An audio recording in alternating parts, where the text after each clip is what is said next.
83. A girl walks 2 meter north, 4 meter west and 2 meter south. Her final displacement is dash. बताओ शाबाश। Displacement vector physical quantity है। ये देख लो, ये यहाँ पे 2 मीटर, ये क्या है 2 मीटर नॉर्थ है और 2 मीटर क्या है 2 मीटर साउथ है। ये नॉर्थ डायरेक्शन है, ये कौन सा है साउथ डायरेक्शन। यहाँ पे डिस्प्लेसमेंट क्या हुआ 0। अब यहाँ पे है 4 मीटर वेस्ट, ये नॉर्थ साउथ, ये ईस्ट और ये क्या है वेस्ट। ये वेस्ट के डायरेक्शन में कितना है 4 मीटर। यहाँ पे नॉर्थ और साउथ तो एक दूसरे से कैंसिल हुए। आपके पास क्या रह गया 4 मीटर वेस्ट। तो कौन सा ऑप्शन करेक्ट है? Option number B beta 4 metre west. Question number 84। Question number 84 is the magnitude of a given vector with end points 4 minus 4 0 and minus 2 minus 2 0 must be dash। बच्चों असल में ये Cartesian coordinate system से question है और ये आप लोगों के पास जो है इसको डिस्प्लेसमेंट वेक्टर से हम सॉल्व करते हैं। एक पोजीशन वेक्टर होता है और एक डिस्प्लेसमेंट वेक्टर। डिस्प्लेसमेंट वेक्टर में ये स्पेस से क्वेश्चन है जिसमें x भी गिवन है, y भी गिवन है और z एक्सिस भी गिवन है। वहां पे डिस्प्लेसमेंट वेक्टर का फार्मूला क्या है? Magnitude of displacement vector x2 minus x1 का whole square plus y2 minus y1 का whole square plus z2 minus z1 का होल स्क्वायर और होल क्या आएगा अंडर रूट। अब देख लो आप लोगों को वैल्यू कौन कौन सी गिवन है। एक है 4 माइनस 4 0, इस तरह 4 माइनस 4 0 और नेक्स्ट क्या है -2 माइनस 2 0, इस तरह की वैल्यू गिवन है -2 माइनस 2 0। याद रखो ये वाली वैल्यू क्या रिप्रेजेंट कर रही है? ये आपके पास है x1, ये क्या है y1 और ये क्या है z1। इसी तरह ये क्या है x2, ये क्या है y2 और ये क्या है that is called z2। Value put करो जल्दी जल्दी शाबाश। यहाँ पे x2 माइनस x1 का मतलब क्या है -2 माइनस 4 का होल स्क्वायर प्लस y2 क्या है -2, y2 क्या है y2 है -2 प्लस 4। अच्छा इसका होल स्क्वायर और 0 माइनस 0 तो वो तो कैंसिल हो जाता है ना इस तरह। अच्छा अब यहाँ पे d is equal to -2 minus 4 से क्या आता है -6। यहाँ पे आएगा -6 का होल स्क्वायर, यहाँ पे प्लस 2 का होल स्क्वायर, यहाँ पे आएगा under root. d is equal to 6 का स्क्वायर क्या होगा -6 का स्क्वायर 36 और यहाँ पे 36 प्लस 2 का स्क्वायर क्या आएगा 4। यहाँ पे आपके पास आएगा अंडर रूट 40। अब यहाँ पे देख लो कोई करेक्ट ऑप्शन देख ले इसमें है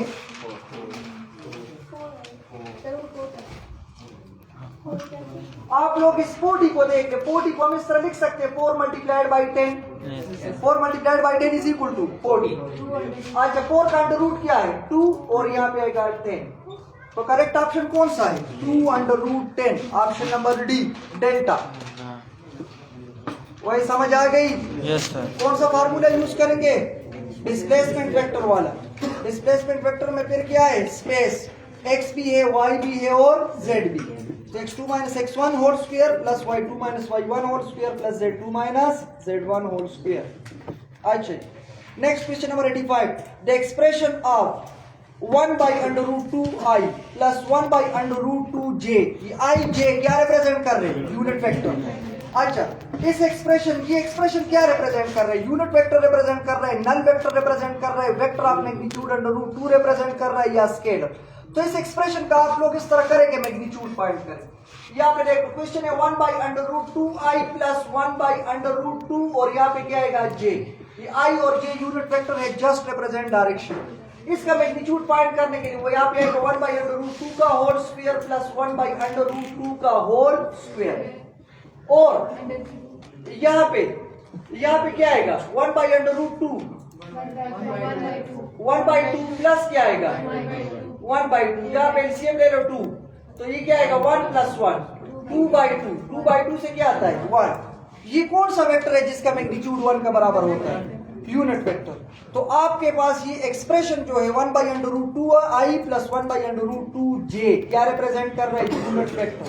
अच्छा नल वेक्टर क्या होता है नल वेक्टर जिसका मैग्नीट्यूड 0, इसका मैग्नीट्यूड तो देख लो 0 नहीं आ रहा है 1 आ रहा है।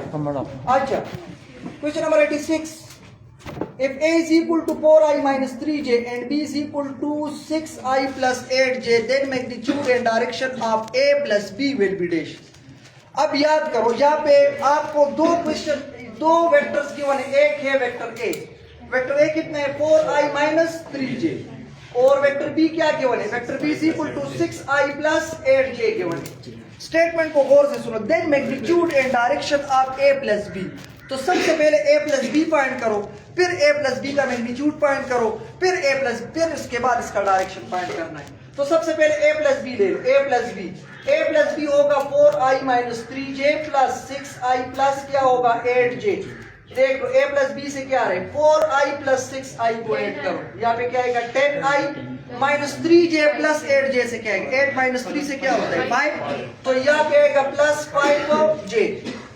अब A प्लस बी का मैग्नीट्यूड फाइंड करना है। मैग्नीट्यूड के लिए आपने क्या करना है 10 का स्क्वायर ले लो प्लस 5 का स्क्वायर ले लो अंडर रूट ले लो। 10 का स्क्वायर क्या है 100, 5 का स्क्वायर क्या है 25, 100 प्लस 25 से क्या आएगा 125 आएगा कि नहीं। मुझे बताओ 125 को मैं इस तरह लिख सकता हूँ 25 मल्टीप्लाइड बाई 5, बोलो शाबाश, लिख सकता हूँ। अच्छा अब बताओ शाबाश 25 का अंडर रूट क्या है 25 का अंडर रूट है 5 अंडर रूट 5, मैं लिख सकता हूँ यस बिल्कुल मैं लिख सकता हूँ 5 अंडर रूट 5। अब देख लो बच्चों डायरेक्शन को फाइंड करना है, लेकिन अब देख ले 5 अंडर रूट 5 कौन सा ऑप्शन है। अब इसकी तरह कोई और ऑप्शन है 5 अंडर रूट 5, तो बस जाहिर सी बात है अगर 5 अंडर रूट 5 है तो डायरेक्शन के लिए 10 इनवर्स 1/2 होगा, ठीक है। लेकिन अगर चारों ऑप्शन इस तरह हो जिसमें A प्लस बी का मैग्नीट्यूड 5 अंडर रूट 5, तो फिर डायरेक्शन तो आप लोगों ने मस्ट फाइंड करना है। डायरेक्शन के लिए आप लोगों ने फार्मूला पढ़ा था theta is equal to 10 inverse y divided by x। यहाँ पे J क्या रिप्रेजेंट कर रहे हैं y और I क्या रिप्रेजेंट कर रहे हैं x, तो theta is equal to 10 inverse y की जगह पे क्या आएगा y की जगह पे आएगा 5 और x की जगह पे आएगा 10, तो यहाँ पे आएगा theta is equal to 10 inverse 1/2। देख लो है कि नहीं है बच्चे, देख लो ना ऑप्शन नंबर बी को देख लो, beta 5 under root 5 comma 10 inverse 1/2, option number B is the correct one. अगर इस क्वेश्चन के लिए आप लोग सिर्फ मैग्नीट्यूड भी आप लोगों ने फाइंड किया हो तो बस आप लोग बीटा को टिक लगा सकते हैं। Question number 87, if a vector 2i plus 3j plus 8k is perpendicular to the vector 4j minus 4i plus alpha k, then the value of alpha will be dash। बच्चों स्टेटमेंट में ये perpendicular का word बहुत ज्यादा important है। Dot product जब perpendicular हो theta 90 हो तो डॉट प्रोडक्ट क्या होता है 0। यहाँ पे गौर से सुनो, यहाँ पे मैं लिख रहा हूँ 2i plus 3j plus 8k, इसका डॉट प्रोडक्ट ले लो किसके साथ 4j minus 4i plus alpha के, और ये दोनों परपेंडिकुलर है तो दोनों का प्रोडक्ट क्या होगा, दोनों का डॉट प्रोडक्ट 0 होगा। अब i को i के साथ मल्टीप्लाई करो, j को j के साथ और k को k के साथ। यहाँ पे देखो यहाँ पे 2 और 4, तो यहाँ पे आएगा 2 multiplied by -4, i dot i से क्या आता है i dot i is equal to 1 plus यहाँ पे देख लो 3, यहाँ पे आएगा 3 मल्टीप्लाइड बाई क्या होगा -4, j डॉट j से क्या आएगा 1 प्लस यहाँ पे आएगा 8 मल्टीप्लाइड बाई क्या होगा 8 मल्टीप्लाइड बाई एल्फा, और यहाँ पे आएगा k डॉट k। इन सारों का प्रोडक्ट किस चीज के बराबर है 0। i dot i 1, j dot j 1, k dot k 1, 2 multiplied by -4 -8 plus 3 multiplied by -4 -12 plus यहाँ पे क्या आएगा 8 एल्फा इज इक्वल टू 0। यहाँ पे -8 -12 से क्या आएगा -20। वो सही कर रहे कि नहीं? अच्छा -8 -12 से क्या आएगा -20 plus 8 alpha is equal to क्या होगा 8 एल्फा इज इक्वल टू क्या होगा 20, alpha is equal to 20 divided by 8। Option देख लो, ये कौन सा क्वेश्चन है 87। Alpha is equal to 2 5s are 2 10s are 20, 2 4s are 8, 2 5s are 10, 2 2s are 4, 5/2। अच्छा जी, तो फिर से जरा देखते क्वेश्चन को रिपीट करते हैं। 2i plus 3j plus 8k 4j minus 4i plus alpha k is equal to 0. अच्छा 2 multiplied by minus 4 plus 3 multiplied by ये minus 4 नहीं, ये तो j plus 4 है ना, 3 plus 4 है. अच्छा यहाँ पे कर लो plus 12 minus 8 plus 12 से क्या आता है, यहाँ पे आएगा 4 plus 8 alpha is equal to 0. यहाँ पे आएगा 8 alpha is equal to minus 4. alpha is equal to ये आएगा minus 4 divided by 8. तो 2 2s are 4, 2 4s are 8. Minus simple कर लो 1 by 2 minus 1 by 2. अब देख लो कौन सा ऑप्शन करेक्ट है. Option number C minus 1 divided by 2. ये रेस आप कर लो, भी चल नहीं सकता. अच्छा ऑप्शन नंबर सी. बच्चों देख लो नेक्स्ट क्वेश्चन है question number 88. If a cross b is equal to b cross a then angle between a and b is dash. सबसे पहले तो मुझे ये बताओ a cross b cross a का बराबर हो सकता है? नो. कब हो सकता है? क्रॉस प्रोडक्ट में क्या उपयोग होती है? एंटी कम्यूटेटिव वाला. a cross b is equal to क्या होगा? Minus b. अच्छा मुझे बताओ a cross b cross a का बराबर कब हो सकता है? याद रखो तब हो सकता है अगर मैं एंगल को क्या पुट कर लूं, या 0 पुट कर लूं या 180 डिग्री पुट करूं. a क्रॉस b से क्या आएगा? a b sin theta. यहाँ पे आएगा a b sin 180. sin 180 किस चीज का बराबर है? 0. यहाँ पे आएगा 0. इसी तरह b क्रॉस a किस चीज का बराबर है? b a sin theta. ये बनेगा b a sin 180. sin 180 किस चीज का बराबर है? 0. ये देख लो दोनों का रिजल्ट क्या आ रहा है? सेम. तब सेम आ रहा है अगर एंगल हम क्या पुट करें. अगर एंगल हम 0 पुट करें या 180 तो 0 तो है गिवन नहीं है. पाई बाई 2 है, पाई बाई 3 है, पाई बाई 4 है. पाई किस चीज का बराबर है? 180. करेक्ट ऑप्शन है ऑप्शन नंबर डी डेल्टा. अच्छा question number 89. The angle between the vectors i plus j and j plus k is dash. बच्चों यहाँ पे थोड़ा सा मिसप्रिंट हुआ है. ये i plus ये 2i plus j नहीं है, ये i plus j. The angle between the vectors i plus j and j plus k. Angle का आप लोगों को पता है. एंगल का फार्मूला क्या है? Theta is equal to cos inverse यहाँ पे a dot b divided by क्या होगा? Magnitude of a and magnitude of b. a dot b is equal to ab cos theta. cos theta is equal to a dot b divided by ab. Theta is equal to cos inverse a dot b divided by ab. अब देख लो a dot b find करो. Value क्या given है? i plus j dot j plus k. ये मैं a dot b ले रहा हूं. i डॉट j क्या होगा? 0. i डॉट k क्या होगा? 0. j डॉट j क्या होगा? 1. j डॉट k क्या होगा? 0. इसका मतलब है कि a डॉट b से क्या आ गया? 1. अब इसका अलग मैग्नीट्यूड ले लो और इसका अलग मैग्नीट्यूड ले लो. इसका मैग्नीट्यूड क्या होगा? 1 का स्क्वायर प्लस 1 का स्क्वायर अंडर द रूट. इसी तरह j प्लस k का ले लो. 1 का स्क्वायर प्लस 1 का स्क्वायर अंडर द रूट. इससे आएगा अंडर रूट 2 और इससे भी क्या आएगा? Under root 2. भाई कुछ समझ आ रही है कि नहीं? ये इसका मैग्नीट्यूड आ गया अंडर रूट 2 और इसका मैग्नीट्यूड आ गया अंडर रूट 2. तो यहाँ पे आप लोग फार्मूला में वैल्यू पुट करो तो ये आपके पास आएगा theta is equal to cos inverse 1 divided by under root 2 into under root 2. Under root 2 into under root 2 से क्या आएगा? अंडर रूट 2 का स्क्वायर आएगा कि नहीं आएगा? यहाँ पे आएगा अंडर रूट 2 का स्क्वायर. स्क्वायर अंडर रूट के साथ क्या होता है? Cancel. Theta is equal to cos inverse 1 by 2. बताओ cos इनवर्स 1 by 2 किस चीज का बराबर है? 60 डिग्री का. तो आपके पास एंगल कितना बनेगा? 60 डिग्री बनेगा. समझ आ रही है? हेलो. अच्छा किधर है? Question number 90.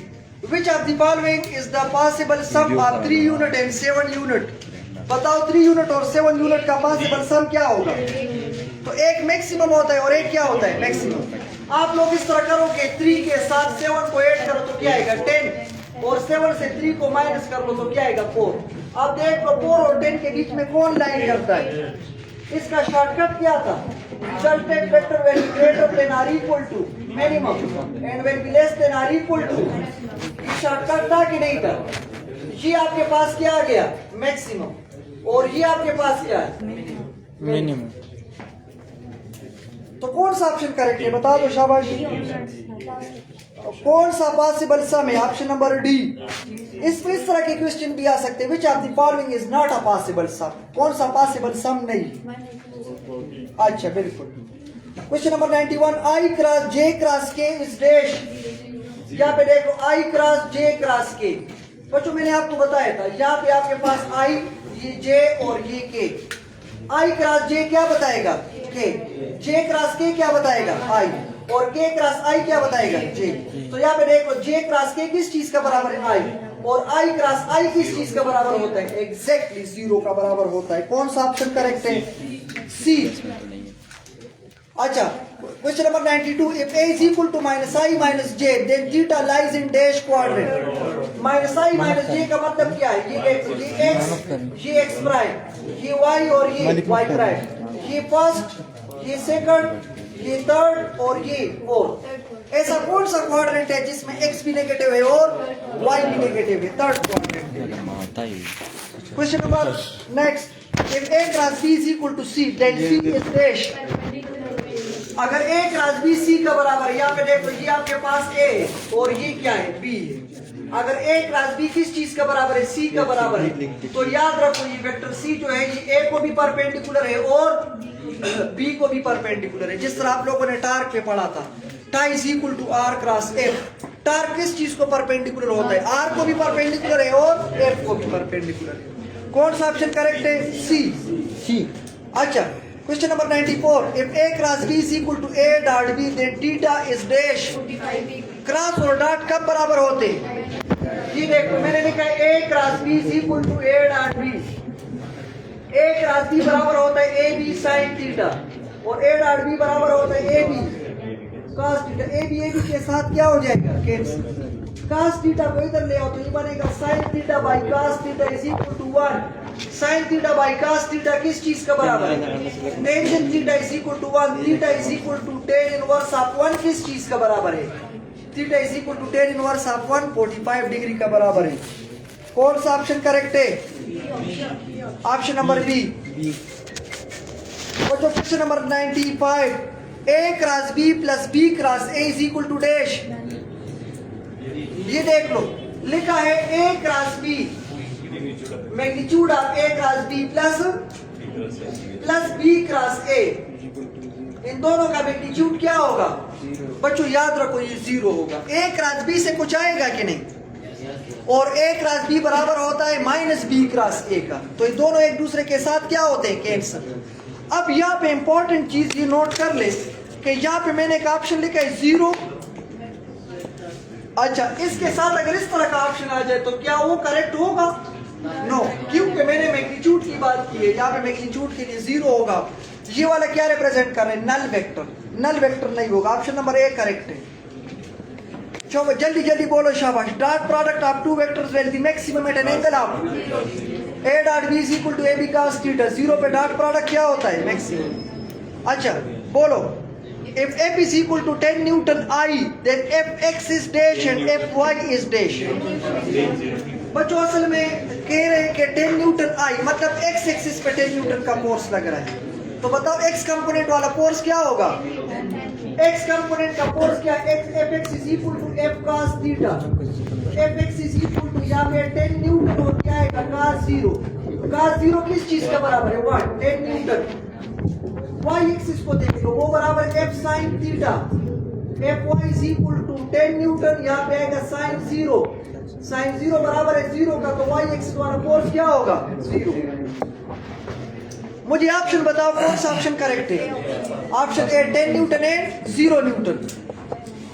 The maximum range of projectile is 100 meter, then angle of projection will be dash 45। मैंने बताया था ना कि जब मैक्सिमम रेंज की बात हो तो वहां पे सॉल्व करने की जरूरत नहीं है, बल्कि एंगल ऑफ प्रोजेक्शन क्या है? 45। नेक्स्ट देख लो, the maximum range of projectile is 400 metre, then maximum height of projectile. आपके पास टेंजेंट थीटा किस चीज का बराबर है? 4h divided by r। अच्छा मैक्सिमम रेंज की बात है तो यहाँ पे आएगा 1045 is equal to 4h by r। 1045 किस चीज का बराबर है? 1 is equal to 4h by r। r is equal to 4h।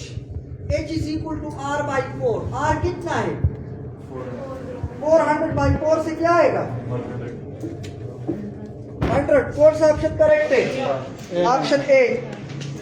Magnitude of displacement is dashed in distance less greater less or equal. आप लोगों ने पढ़ा था कि magnitude of displacement will be less than or equal to magnitude of distance। Option number C correct है। ख्याल रखें less को सिर्फ टिक नहीं लगाना। Two bodies A and B are moving in the same direction with speed 10 meter per second and 5 their speed of body A with respect to body B। ये तो बार बार मैं आप लोगों को इस तरह कमाल और जमाल ड्रा करता था ना। ये 10 मीटर पर सेकंड से भाग रहे और ये 5 मीटर पर सेकंड से भाग रहे। जब दो बॉडी के डायरेक्शन सेम होते हैं तो रिलेटिव स्पीड क्या होता है? v1 माइनस v2 होता है। सर बख्ती रहमान तो नहीं है। अच्छा करेक्ट ऑप्शन कौन सा है? 5। Question number 102। If F is equal to 10 newton, Fx 6 newton, Fy 8 newton, Fz क्या होगा? शाबाश। या भी आपके पास फार्मूला है F is equal to Fx square plus Fy square plus यहाँ पे F square is equal to क्या बनेगा? Fx square plus Fy square plus force कितना है? तो यहाँ पे आएगा 10 का स्क्वायर। x कितना है? 6 का स्क्वायर। y कितना है? 8। अब बच्चों यहाँ पे शॉर्टकट को डायरेक्टली देख लो। 10 का स्क्वायर क्या होता है? 6 का स्क्वायर 8 का square 64 plus 36। Left hand side right hand side का बराबर हुआ। इसका मतलब है यहाँ पे कोई फोर्स नहीं है, जीरो। ठीक है। अगर सॉल्व करते हैं तो Fz square is equal to बनेगा F square minus Fx square minus Fy square, फिर भी जीरो आएगा। अच्छा कौन सा है? 103। Which of the following is the unit of force? Ayesha newton, dyne, gram, centimetre पर सेकंड स्क्वायर आला। अब देख लो इसमें कोई ऐसा या चीज का बोला है? नो, ये सारे units. A car travel from A to B at a speed of 20 km per hour and return at a speed of 30 km per hour. The average speed for the whole journey is। इस sentence में आपने क्या देखना है? Average speed A से B और B से A। Distance क्या है? सेम। आपको पता है जब डिस्टेंस है तो एवरेज स्पीड आप लोग क्या लेते हैं? 2v1 v2 डिवाइडेड बाय क्या है? मुझे बताओ, सॉल्व करने की जरूरत है। आंसर क्या आएगा? 24 किलोमीटर पर आवर। नेक्स्ट देखो, the range of projectile when launched at an angle of 15 degree with horizontal is 1.5 kilometer. What is the range when launched at an angle of 45 degree to horizontal? 45 degree में जो range होता है वो 15 degree वाले range से कितना होता है? 2 टाइम्स ज्यादा होता है। शॉर्टकट हमने पढ़ा था कि नहीं? तो रेंज कितना है? 1.5। 1.5 से क्या आता है? 3। तो कितना आएगा? 3। करेक्ट ऑप्शन कौन सा है? C, 3 kilometre. शाबाश, बाकी तो आसान है, जल्दी जल्दी बोलो। Slope of velocity time graph represent acceleration. Ratio of newton to dyne is dash. 8 newton में कितने डाइन है?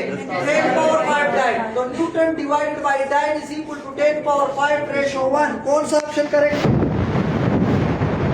ना जी, ऑप्शन नंबर सी करेक्ट है। ऑप्शन नंबर सी करेक्ट है। 10 पावर 5 रेशो 1। इसमें अक्सर आप लोग मार्क आते हैं ratio. The distance travel by particle is proportional to square of time then particle travel with dash.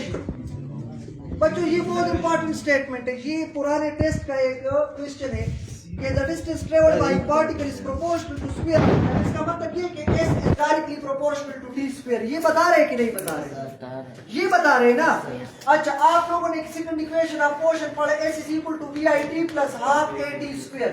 इससे आप लोग कह सकते हैं s is directly proportional to t square, कह सकते हैं। तो मुझे बताओ ये इक्वेशन आपने किस लिए यूज किया था? यूनिफॉर्म एक्सेलरेशन के लिए। कौन सा के लिए? यूनिफॉर्म एक्सेलरेशन के लिए। s is directly proportional to t square. तो करेक्ट ऑप्शन कौन सा है? Option number A. अच्छा, numerical ratio of displacement to distance for a closed path. सबसे पहले मुझे बताओ कि क्लोज्ड पाथ के लिए डिस्प्लेसमेंट क्या होता है? 0 और डिस्टेंस क्या होता है? 2πr। 0 डिवाइडेड बाय एनीथिंग से क्या आता है? 0 by anything is equal to 0। कौन सा करेक्ट ऑप्शन है? Option number B, 0। अच्छा 110, a body moves on 1/4 of a circle, then the ratio of distance to displacement having radius r will be dash. मुझे बताओ कि 1/4 ऑफ सर्कल पे distance किस चीज का बराबर होता है? पाई आर डिवाइडेड बाई क्या होता है? 2। और डिस्प्लेसमेंट किस चीज का बराबर होता है? जी बराबर होता है √2r का बराबर होता है। तो मैं लिख सकता हूँ pi R divided by 2 √2r। Ratio में याद रखो, डिस्टेंस और डिस्प्लेसमेंट की रेशियो में सर्कल का जो भी रेडियस होता है वो कैंसिल होता है। ये कैंसिल। एक ऑप्शन आपके पास है पाई डिवाइड बाई 2 √2 है, बिल्कुल है। यहाँ पे देख लो, यहाँ पे आएगा pi divide by 2 multiplied by 1.4। 1.4 क्या हो? 2 × 1.4 से क्या आता है? 2.8। दूसरा ऑप्शन पाई डिवाइड बाई 2.8 है, यस है। मुझे ये बताओ कि पाई डिवाइडेड बाई √2 किस चीज का बराबर है? 0.707 का बराबर है कि नहीं है? 0.707 पाई डिवाइडेड बाई 2 भी है, इसका मतलब है डेल्टा। ऑल ऑफ दिस सारे ऑप्शंस करेक्ट है। अच्छा जी, जरा बोर्ड साफ करें शहजादे। Question number next. A body covers a distance of 5 meter along a semicircular path. The ratio of distance to displacement is given. Semicircle में distance क्या होता है? Semicircle में distance होता है 2r. Displacement होता है 2r.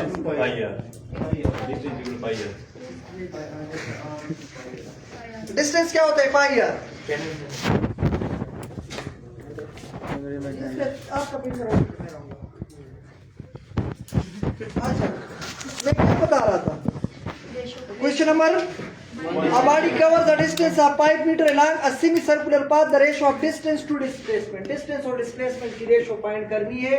सेमीसर्कुलर पाथ में टोटल क्या होता है? पाई आर, और डिस्प्लेसमेंट क्या होता है? 2r। तो बस आर के साथ कैंसिल, पाई बाई 2। कौन सा ऑप्शन करेक्ट है? Option number B. मैंने ऑन कर दिया। Question number 112। अच्छा, non uniform decrease in velocity with time is called.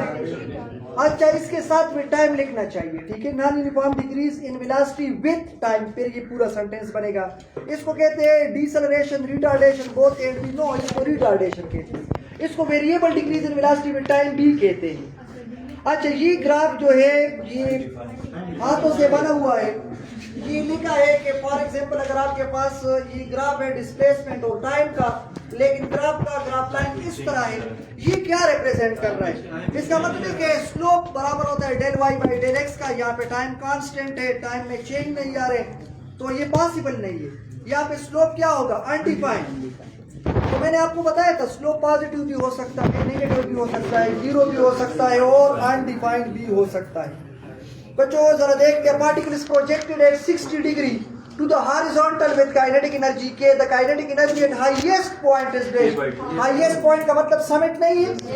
तो मैंने एक फार्मूला बताया था, kinetic energy at point of summit is equal to kinetic energy at point of projection multiplied by cos square theta.